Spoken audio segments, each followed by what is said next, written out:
There was a soft hum in the room, not music, but the curated chatter of women who knew how to talk without touching anything real. The kind of suburban conversation that floated over cheese platters and gender-neutral bunting. The baby shower was immaculate. Everything was lavender and mint green, from the ribbons curled on the napkins to the cupcakes stacked like pastel stepping stones. I stood near the gift table, hands loosely folded in front of me. The scent of lilac sachets and too much perfume hung thick. Lavender tissue paper, lavender gift wrap, lavender punch in glass cups with floating blackberries. The theme, Delaney had said, was soft joy. Delaney was radiant. There was no other word for it. Her belly framed perfectly by the cut of her pale peach dress, her hair pulled back in a soft chignon, her laugh rehearsed but convincing. From across the room, she looked like everything I wanted for her: healthy, secure, adored. But she hadn't looked at me directly in over 20 minutes, not since she'd handed me a list of assigned tasks with the polite authority of a woman managing a team, not a mother. "Keep an eye on the gift log, Mom. Just make sure we write down who brought what." A quick smile, the kind she offered to the mailman or a colleague on Zoom. Not the one she used to give me, sticky-fingered and breathless, when she wanted a cookie before dinner. I nodded, quietly taking the clipboard, pretending it didn't sting. The guests were women I didn't recognize. Friends from Delaney's office, neighbors from the new housing development she and Avery had just moved into. A few from his family I'd met only once. Everyone looked like they'd stepped out of a catalog. Their jokes were sharp, but only if you listened closely. Underneath the glittering conversation was a thread of quiet evaluation. Who wore what? Who brought which gift? Who was too close to the mother-to-be? Geneva had not yet arrived, though Delaney had made a point of leaving her name off the official invite list. "She'll show up anyway," she told me last week, her tone tight, "and she'll make it about herself." I hadn't argued. Geneva always did have a talent for disruption, but she was still my sister. And she still loved Delaney. Despite the years, the choices, the silence, the diaper cake centerpiece was elaborate. 3 tiers wrapped in satin ribbon, topped with a hand-carved wooden baby elephant. Delaney's friend Leona had brought it. "You know how Avery is about elephants," she had giggled, loud enough to make sure everyone knew she had inside information. I looked down at the clipboard in my hands, the ink from my pen starting to smudge against the dampness of my palm. Across the room, a pale purple banner read, "Welcoming Baby Sinclair." Not even a placeholder name, just a surname, clean and non-committal. A symbol of lineage, not intimacy. No mention of the woman who had once nursed the mother-to-be through a midnight fever, who had braided her hair before spelling bees, who had stood outside a locked bathroom door while a teenage Delaney cried and refused to explain why. Avery hovered near her like a campaign manager, checking her water, smoothing her shoulder, smiling when she spoke, and scowling when she laughed too loudly. His affection was public, choreographed. I'd never seen him make her laugh when no one was looking. Geneva appeared just as the gifts were being opened. She wore her usual red lipstick, oversized sunglasses, and a shirt that didn't quite button all the way up. She breezed in with a potted orchid and a smirk. I caught Delaney's eye. It was brief, flat, no welcome. "Looks like you got roped into accounting," Geneva said, sidling up beside me with a wink. "It's fine," I replied too quickly. She studied me, didn't push. Presents were unwrapped with applause, laughter, camera flashes. Delaney read aloud every card, announced every name with a flourish. I watched her fingers as she untied bows, small, practiced movements. She had my hands, but no longer needed them. Then came the moment. She was opening a box of matching swaddles, gender-neutral prints in warm taupes and sage. Someone asked who'd be in the delivery room. Another joked, "Bet you've got Mom on speed dial already." Delaney looked up, smiled that perfect, practiced smile, and said, "Just don't let her hold the baby." Laughter, polite, sharp, eager to belong. I didn't laugh. I couldn't. I smiled, tightly, as if I hadn't quite heard her, as if the blood in my ears wasn't rushing fast enough to drown out everything else. She moved on quickly, pulling the next card from its envelope.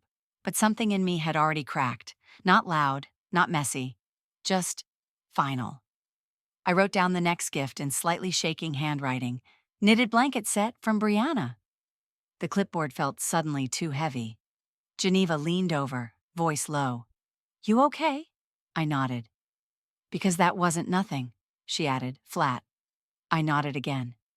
She didn't say more. Delaney kept unwrapping. Avery kept smiling. The room kept floating forward, like a parade I wasn't meant to walk in anymore.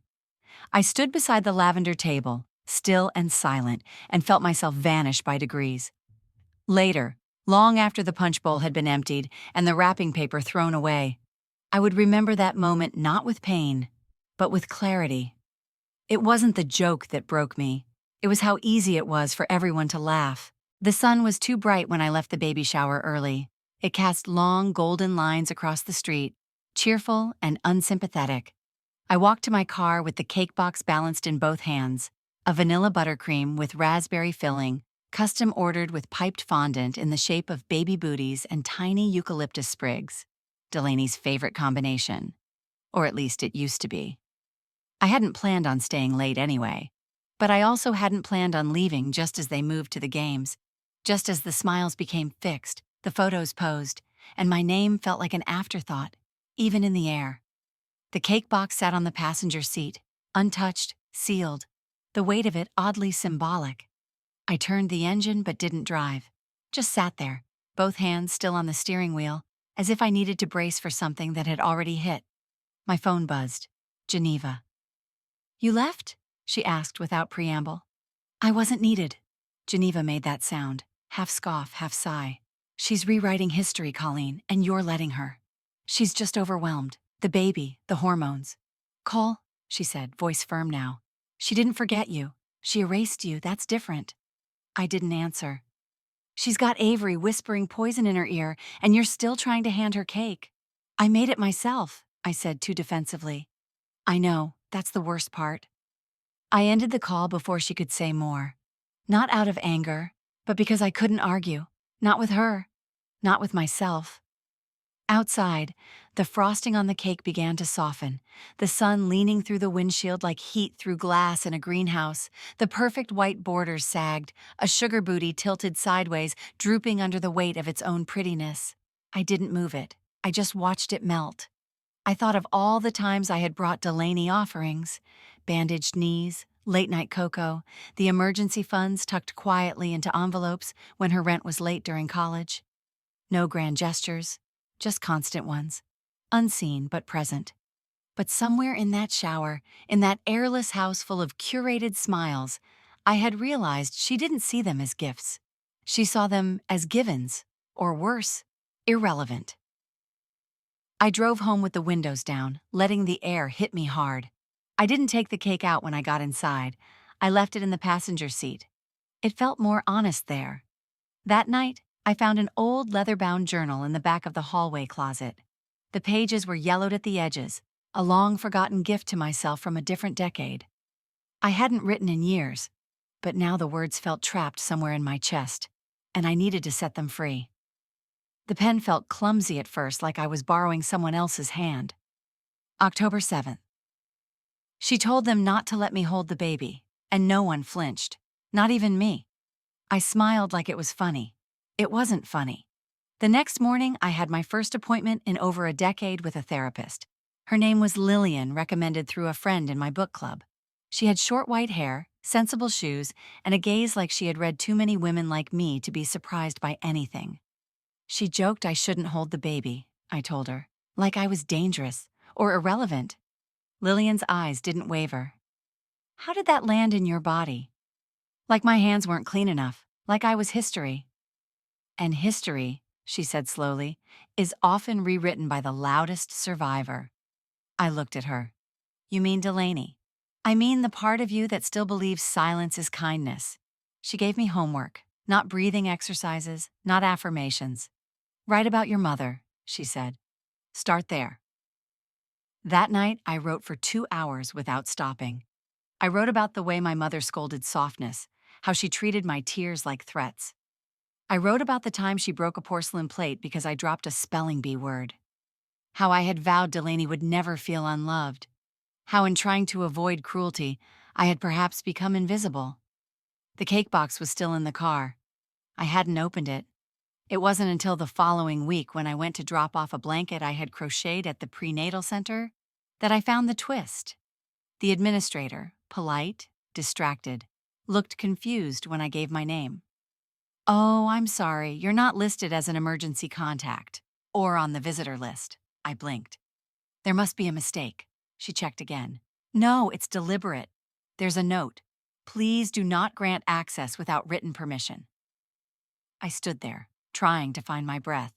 I hadn't expected to be in the room when the baby came, but I hadn't expected to be removed either.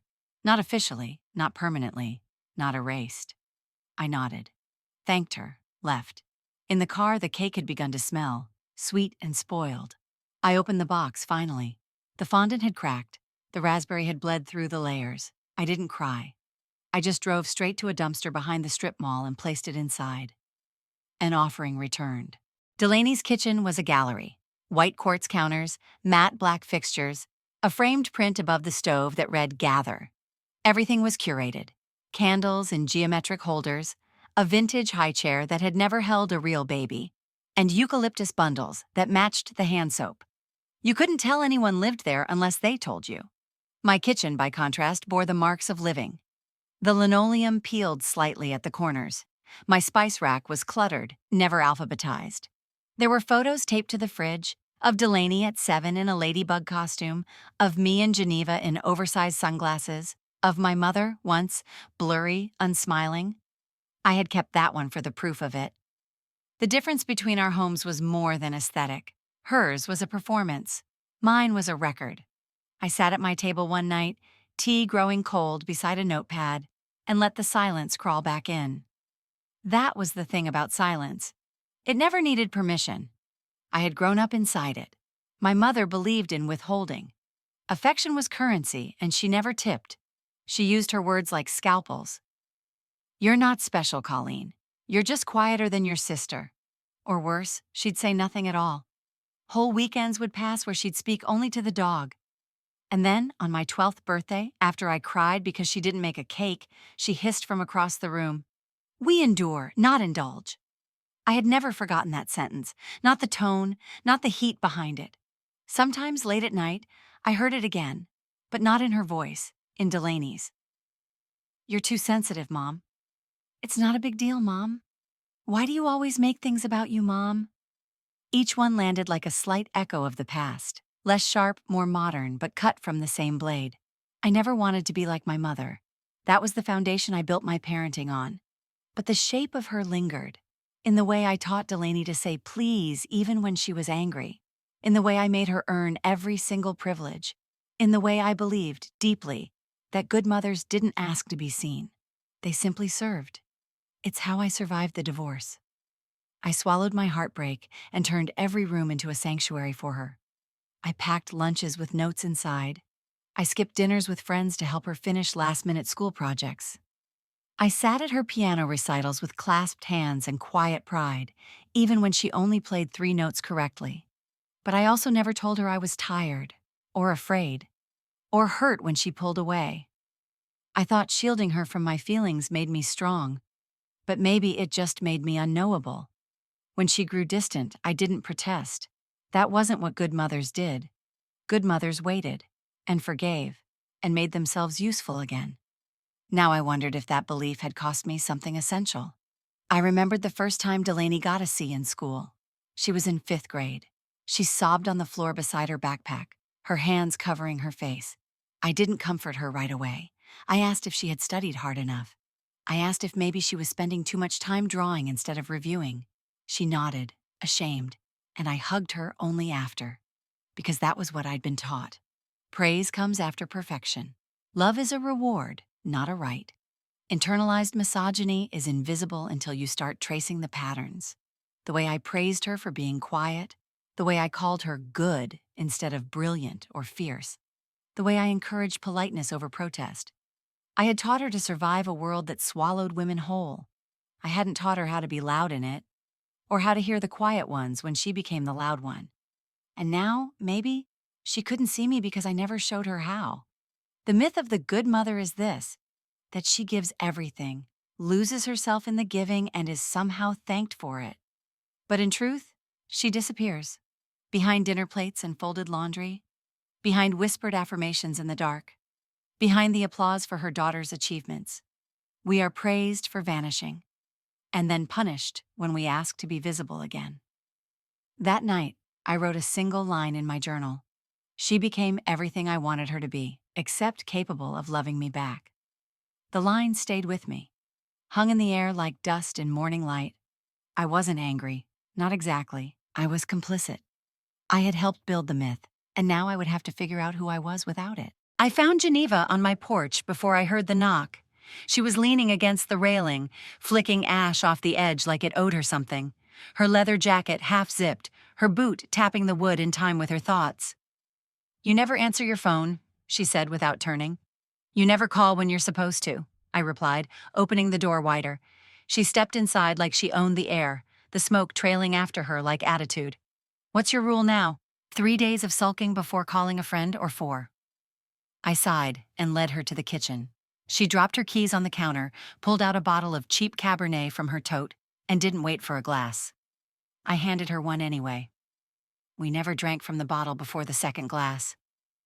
"You left the shower early," she said. "So did you." "I didn't have a reason to stay." I said nothing. She joked about not letting you hold the baby, Colleen. You smiled like she handed you a compliment. I didn't want to make a scene. "You didn't want to admit the scene already happened," Geneva snapped. "You think silence is grace, but it's just surrender in a better dress." I stiffened. "I don't need a lecture. You don't need a mirror either, clearly." We fell quiet. The wine softened the corners of the room. She lit another cigarette at the kitchen window, blew smoke out over the sink. "You think I'm cruel," she said after a minute. "I think you're reckless. I think you confuse pain with parenting." That stopped me. She turned, eyes sharp. "You loved Delaney so hard, you vanished into it. And now she treats you like a prop because that's what you trained her to expect. Devotion without demand." "That's not fair," I said too quickly. "Neither is motherhood." We sat at the table, the second glass poured. The silence between us wasn't awkward. It was old, familiar. "I left my kids," Geneva said suddenly, "because I knew I was becoming mom. Same tone, same hands, same look when they cried." I looked at her. She'd never said it that clearly before. "I didn't trust myself," she continued. "I trusted distance more. And yes, it was selfish, but it was also survival." I stared at her fingers, the way they trembled slightly when she set the glass down. "You were always braver than me." Number just more honest about being broken. We drank. We didn't toast, but we shared a pact that night. One act of self-truth per week. Nothing grand, just real. Something unfiltered, for ourselves. "Write it down," she said, "even if no one reads it." I started journaling again. "Good. Write like you're trying to wake yourself up." I nodded. We sat in silence, the kind that doesn't demand apology. Then she said it, casual, like dropping keys into a bowl. "I didn't tell you this before because Delaney made me swear not to, but you need to know. Avery cheated." I looked up. "During her second trimester, a coworker. I found out through someone else, and when I confronted him at a cookout, yes, a cookout, she begged me not to make a scene, said it would unravel everything." My mouth went dry. "She protected him?" "She chose the lie she could control." I didn't speak. Couldn't. "I only tell you now because I think you've still got time to stop protecting the wrong person, too." She stood, grabbed her coat. "Don't let guilt be the last thing that defines you, Call." And then she was gone. The screen door clicked shut. I sat with the silence for a long time. This time, it didn't feel like grace. It felt like grief finally being named. The filing cabinet groaned when I pulled the bottom drawer open. It was heavier than I remembered, the metal cool against my hands, the folders inside brittle from years of inattention. Dust plumed into the air and I waved it away, coughing once. I hadn't opened this drawer since the year after the divorce. Not since I packed away everything Thomas left behind that I couldn't quite part with, but didn't want to look at either. Tax files, bank statements, a faded envelope labeled deferred. Inside, a letter from his attorney still folded into perfect thirds. The third folder was navy blue and unmarked. When I opened it, the paper inside was thicker, crisper than the others. Legal bond paper, notarized, signed in blue ink. My name was on the header, so was Thomas's. Beneath it the title, Delaney Ruth Sinclair, irrevocable, educational, and housing trust. The breath caught in my throat like it had been waiting there for years. Thomas created it before the divorce, back when he still believed we'd recover, when we still scheduled family dinners instead of apologies. A trust for Delaney, designed for her first home or graduate school, or, according to one handwritten note, an emergency she can't quite name. It had sat untouched for over a decade, still active, still in my name, still waiting for my approval to disperse. I stared at the figures. Enough to clear her mortgage, enough to fund a fresh start, enough to fix things if fixing were the goal. But I had never told her it existed. Not when she was in college, not during her divorce, not when she cried on my porch about Avery's controlling tendencies and begged me not to interfere. I hadn't remembered it until now. Or maybe I had buried it deliberately, afraid of what she'd do with it, or who she'd become if she didn't need me anymore. I sat down on the floor, the document in my lap. This wasn't just money, it was permission. It was trust, not the financial kind, but the emotional weight of having been chosen to guard something sacred. Now, holding it again, I wasn't sure what to do. At my next session, I told Lillian everything. I have a legal document that could change everything for her, I said. But I don't know if that's love or control. She didn't answer right away. She never did. When she finally spoke, it was measured. What's your instinct? My instinct is to keep it, not out of spite, just out of fear that she'll waste it, or hand it to Avery, or pretend it came from somewhere else. Lillian tilted her head. And what's the truth beneath that fear? I hesitated. That she doesn't see me as someone who ever gave her anything of value, that she'll take it and still keep me at arm's length. That's not financial, Colleen. That's emotional. She was right. Of course she was. I traced Thomas's signature at the bottom of... I found out the baby's name the way strangers do, through a Facebook post. Leona had tagged Delaney in a blurry photo from the brunch they hosted after one of her doctor's appointments. The caption read, "Introducing Baby Sinclair's real name. Can't wait to meet you, Camden Elias." Camden Elias. No Ruth, no Thomas, no Colleen, no Geneva. No family markers, no tether to where he came from. Just a clean slate in serif font, nestled between brunch photos and filtered images of Delaney's curated life. The comments came fast. "So modern, strong and timeless. Love how unique it is." I stared at the screen long enough for it to dim, tapped it back on, scrolled the comments again. Not a single one from family. Not a single mention of me. And I wasn't surprised. Just hollow. I remembered the day Delaney got her name. I had just come out of surgery, Thomas holding her like she was made of glass. I had insisted on Ruth for her middle name. After my grandmother, the only woman in my family who had ever defended softness as strength. Delaney never liked her middle name. She said it sounded like a librarian's ghost. I never argued. But still, some part of me thought it would circle back. That when she named her child, something would be offered back. A nod, a thread. Instead, I got a photo caption. Public, permanent, detached. I closed my laptop. I sat in the living room with the lights off. Let the late afternoon sun wash across the carpet. A memory surfaced. Me, rocking Delaney at 2 a.m. in that small green nursery. Singing lullabies with words I made up. Holding her until my arms went numb. Another flash. The year I sewed her Halloween costume by hand. A bee with crooked wings. She had cried when I made her wear the antennae, but buzzed proudly from door to door. I wasn't perfect. I wasn't always gentle. I snapped more than I wanted to. I carried too much and asked too little. But I was there. I watched her grow, shrink away, expand again. I held her when her heart broke over a teenage betrayal. I held her again when Avery proposed too soon and she said yes anyway. I held her through everything but now. And even now, I would have reached out, had there been a place to reach. Instead, I sat at the dining table and picked up my journal, turned to a fresh page, began to write, not to Delaney, but to the baby. "Dear Camden Elias, you don't know me yet, and maybe you never will. But once your mother was the center of my universe. Once I held her like she held you now, before your name, before the distance.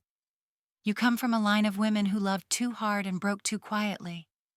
I hope you break the pattern." I stopped, took a breath. If one day you find this letter, know this. I wanted to hold you. I just wasn't allowed. I folded the paper, slipped it into an envelope, wrote for when he asks on the front. I didn't seal it. I didn't plan to send it. Later that evening, my phone rang.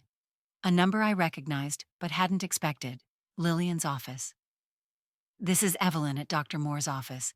Just wanted to confirm your next appointment." "Yes, that's fine." There was a pause. Then delicately, "Also, just so you're aware, we've recently accepted a new client, a Delaney Sinclair. I believe she's your daughter." My breath caught.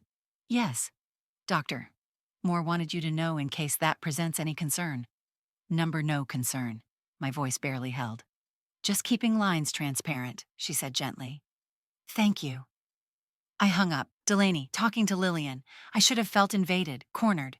But instead, all I could think was, maybe she's asking questions now. Maybe she's starting to hear herself the way I finally did. Maybe. But I still didn't send the letter. The hum of the printer was almost rhythmic. Page after page slid into the tray, each a small history of sacrifice I never documented until now. I sat at the dining table, my makeshift desk, watching numbers line up like soldiers on duty. $11,200. Private school tuition. $3,750. Summer camp for developmental enrichment. $5,600. Court retainer during Delaney's divorce. $2,250. Emergency dental work for one of the twins. $9,300. Miscellaneous deposits labeled household support. And on and on. I hadn't kept these for praise. At the time, I barely kept track at all. The money flowed out in increments like a drip IV of maternal obligation, undramatic, uninterrupted, unacknowledged. But now, each line on the bank statements told a story, one she hadn't bothered to ask about, one I had helped her forget. I stapled them into packets, labeled them by year. There was something sacred about the act, not bitter, not petty, just necessary. I wasn't trying to collect a debt. I was reclaiming authorship of a narrative I'd let be written without me. When I called Geneva to ask if I could stop by, she didn't ask why. She just said, "Wine or whiskey?" I brought both. She cleared space on her dining table, which hadn't seen a tablecloth in years. I laid out the folders like evidence in a trial neither of us was pretending not to hold. She read silently, eyes skimming, then slowing. Her finger paused on the childcare receipt for $540, marked Delaney Work Conference, Twins Babysitting, Emergency Weekend. She glanced at me, but I said nothing. After the last page, she leaned back, lit a cigarette, and stared at the ceiling. "This is not guilt," she said. "This is evidence." I nodded. "Of what?" "That you were never absent, just uncredited." She poured 2 glasses of wine, handing me one. "And that she learned not to see what was given freely." I stayed quiet. The wine was sour but comforting. "You gonna show her these?" she asked. "No," I said. "Not yet. Maybe never." "Then what?" I shrugged. I needed to see it for myself. She leaned forward, elbow on the table. "You do realize that most people don't quantify love. This isn't about love. It's about effort. And invisibility. And deciding that maybe I won't let the story end with me looking like a ghost." We sat like that a while. 2 women shaped by the same mother, diverged by different rebellions. The next morning, I bought a lockbox, something sturdy. Brass handle, velvet lining. I labeled it Legacy. I tucked the packets inside, organized by year, interspersed with a few photos, me holding Delaney's hand on her first day of kindergarten, a drawing she made in 3rd grade that said, "Mom is a mountain," a grocery receipt from 1999 where she circled all the snacks she wanted in pink marker. I didn't know if anyone would ever read through it. Maybe one day Camden would. Maybe not. That wasn't the point. I wanted the truth to have weight, and now it did. That afternoon, I drove back to my childhood home. It was boarded up now, the grass gone wild, the paint curling like dead petals. But I parked across the street, just like I used to when I'd walk home from school, dragging my backpack and preparing my face. No one had lived there in years, but the bones of it remained. I walked around the perimeter, peered through the dusty front window. The living room was smaller than I remembered, the hallway narrower, the silence deeper. I didn't cry. I whispered. To the ghost of me who stood in that kitchen, bracing for criticism after spelling a word wrong. To the girl who learned early that being good meant being invisible. To the teenager who made herself small so no one could find fault. To the young mother who feared she'd repeat it all. "I see you," I whispered, "and I forgive you." And then, because no one was watching, and maybe I needed it more than I thought, I laid my hand on the old doorknob and said it again, louder. "I forgive you. Not for what I did, but for what I let continue." Lillian gave me the assignment at the end of a quiet session. No probing questions, no drawn-out silences, just a single line spoken like a prompt in a creative writing class. "Before next week, I want you to list 10 ways you mothered yourself." I blinked. "Mothered myself?" She smiled gently. "We spend our lives mothering others. Sometimes we forget we can offer that same care inward. Try to remember the moments you showed up for yourself, especially when no one else did." It felt impossible, indulgent. But I nodded. That weekend, I went to the florist. Not for a holiday or a grave, but for my kitchen table. I chose yellow tulips, not Delaney's favorite, not symbolic of anything, just because they made the room feel like morning. I placed them in an old milk jug and stared at them longer than I should have. The petals were soft, like promises not yet asked for. Then I painted the hallway. The color was called Harbor Blue, bold and calming all at once. I played old records while I worked, sleeves rolled up, paint on my cheek. When I was done, I stood back and let the hue wrap around me like an unfamiliar kind of comfort. That night, I opened the cedar chest where I'd stored my mother's belongings after she passed. I hadn't touched it in years. Inside, her scarf was folded the way I'd left it, navy silk, perfumed faintly with thyme and Chanel. It was the scarf she wore when she delivered bad news, when she judged the weight of my thighs, when she told me Delaney needed less emotion, more obedience. I held it for a moment, then walked to the trash. Letting go is quiet, final, and sometimes it smells like perfume from another century. Later that week, Geneva came by with a sandwich and a mission. "I brought the frame," she announced, pulling it from her tote like a prize. Inside was a photo of me at 29, holding Delaney, windblown, smiling wide, eyes so alive it startled me. "Where did you get this?" I asked. "You mailed it to me that year. Remember? You wrote on the back, 'Tell me I still look like myself.'" She helped me hang it in the newly painted hallway. "Look at her," she said, stepping back. She had no idea what she was about to carry. "No," I said, "but she carried it anyway." It didn't feel like a shrine. It felt like evidence. I spent the rest of the evening making the list. 1. I bought myself fresh flowers just because. 2. I painted a space the color I liked, not what matched the furniture. 3. I told the truth out loud, even when no one clapped. 4. I threw away her scarf. 5. I stopped calling silence grace. 6. I reread old letters to remind myself I used to have dreams. 7. I let Geneva in without apology. 8. I forgave a younger version of me she never got to be. 9. I named what was taken. 10. I kept the picture. I didn't hide the joy it held. I closed the notebook and exhaled like I hadn't in years. I held everyone else's hope. Now I hold mine. The next morning, an envelope arrived. Lavender cardstock, hand-addressed. "You're invited to Camden Elias's naming ceremony. Guests kindly asked to remain seated during formal blessings." Guests. I wasn't included as a reader, not acknowledged in the list of speakers, not called mother or grandmother, just a guest. Still, I placed the invitation on the fridge, not because I planned to go, but because even unwanted things deserve to be seen for what they are. And I was learning to look without flinching. The room was dim and deliberate. Tea lights flickered from low glass bowls placed in tidy rows along the perimeter of the hardwood floor. White chairs arranged in a half-moon faced a minimalist altar draped in linen, sage bundles tied with twine, and a single framed photo of Camden asleep in his bassinet. Delaney stood at the center, radiant but frayed. Her makeup was subtle, her posture proud. Motherhood clung to her in ways no silk dress could smooth away, tender exhaustion at the corners of her mouth, the instinctive swaying motion she hadn't yet unlearned. I stood in the back, close enough to hear but far enough to blend.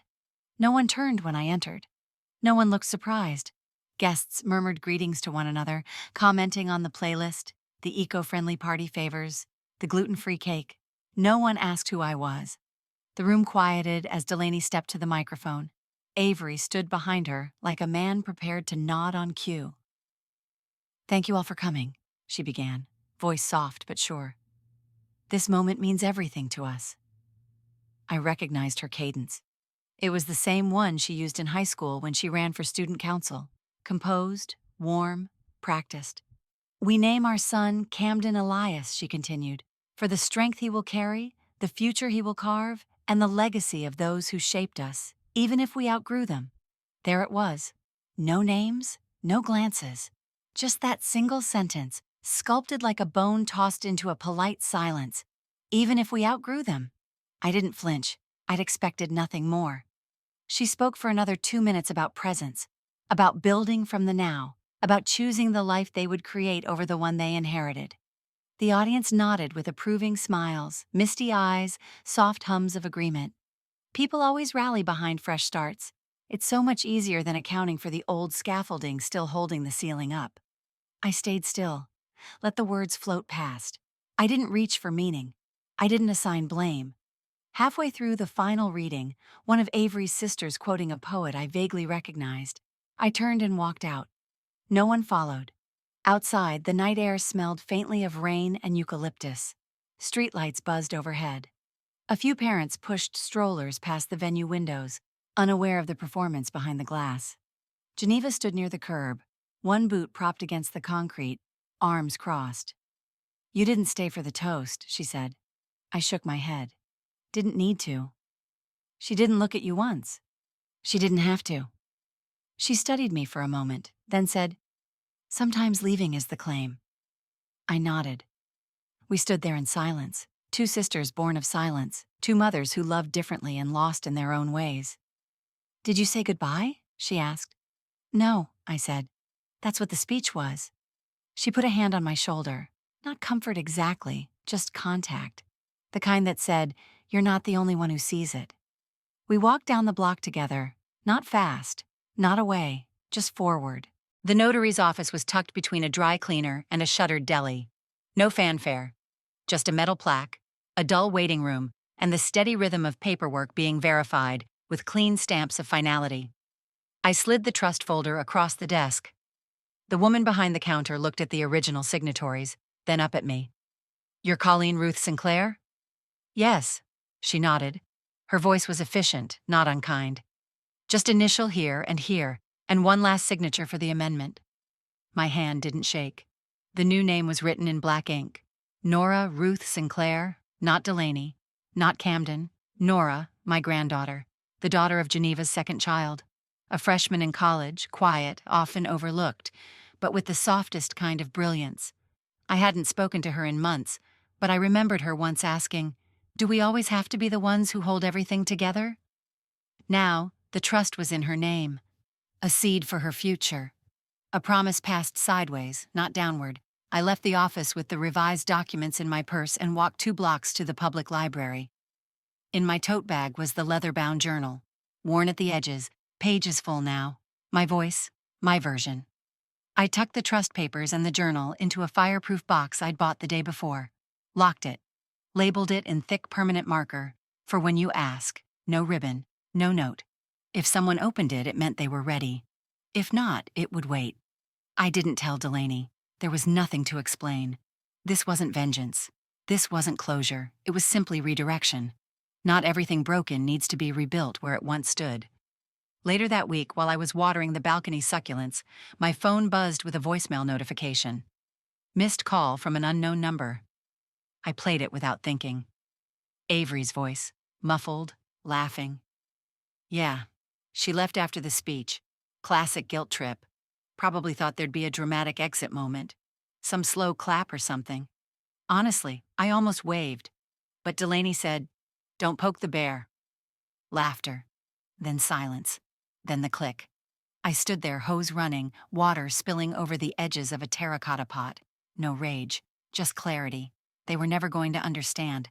Not in the way I'd wanted them to. But understanding had stopped being the goal. I turned off the hose, walked inside, poured a cup of tea, then I sat down at my kitchen table and whispered out loud, "If she ever wants to know me, let her start with the truth." And I meant it. I hadn't hosted anyone in years, not like this. Not where the guest list was mine, not Delaney's, not a holiday dictated by obligation or tradition, just people I liked.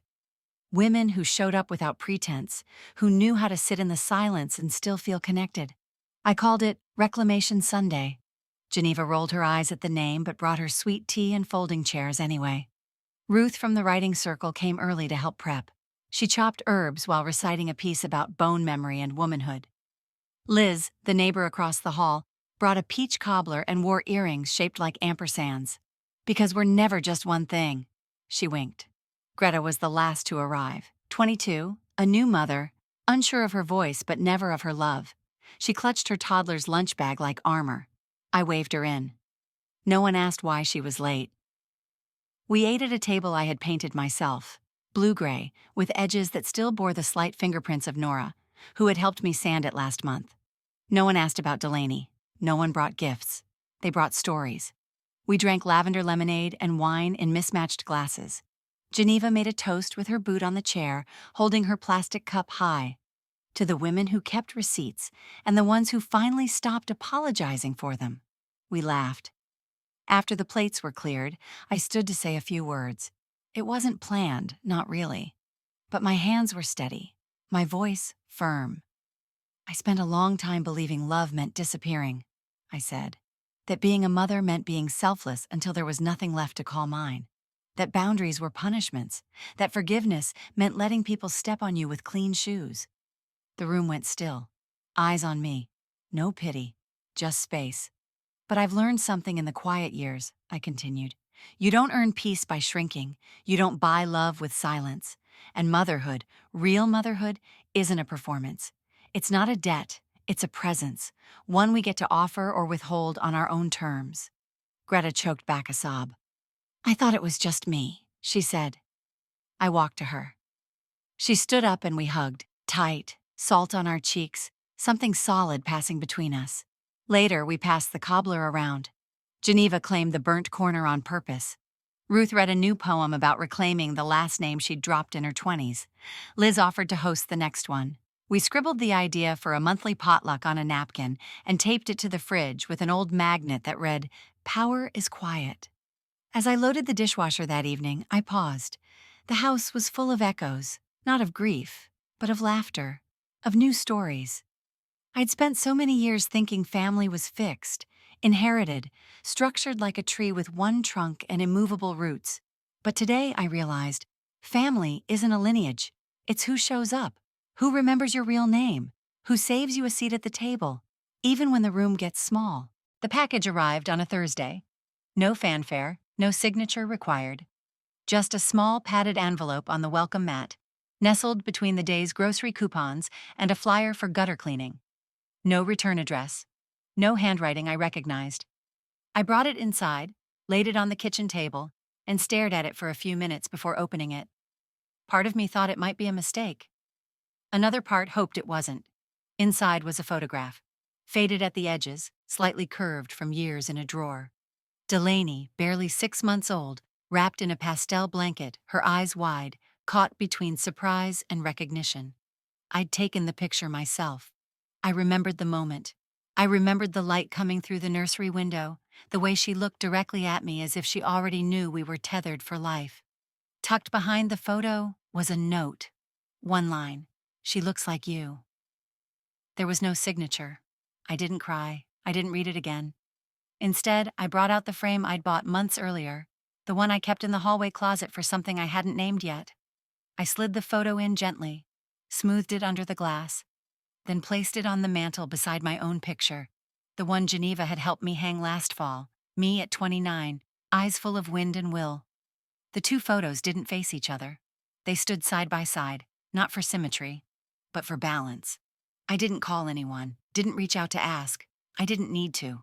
This wasn't a reunion. It wasn't closure. It wasn't forgiveness in a ribbon. It was history. Delaney may never call. She may never send more. The baby may grow up with only stories shaped by another tongue. That photo may be the only version of us that ever sits still again. And that's okay. I walked into the living room, settled into the armchair with my journal open across my lap. The last page was blank. I hadn't written in it for weeks. not out of neglect, but because I had begun to live outside the need to explain myself to paper. But now, I picked up the pen. 1 year later. The picture came today. No name, just the face I once held and a note written in a voice that's almost brave enough to look back. I won't rewrite the story. I won't press it into redemption. I'll let it be what it is.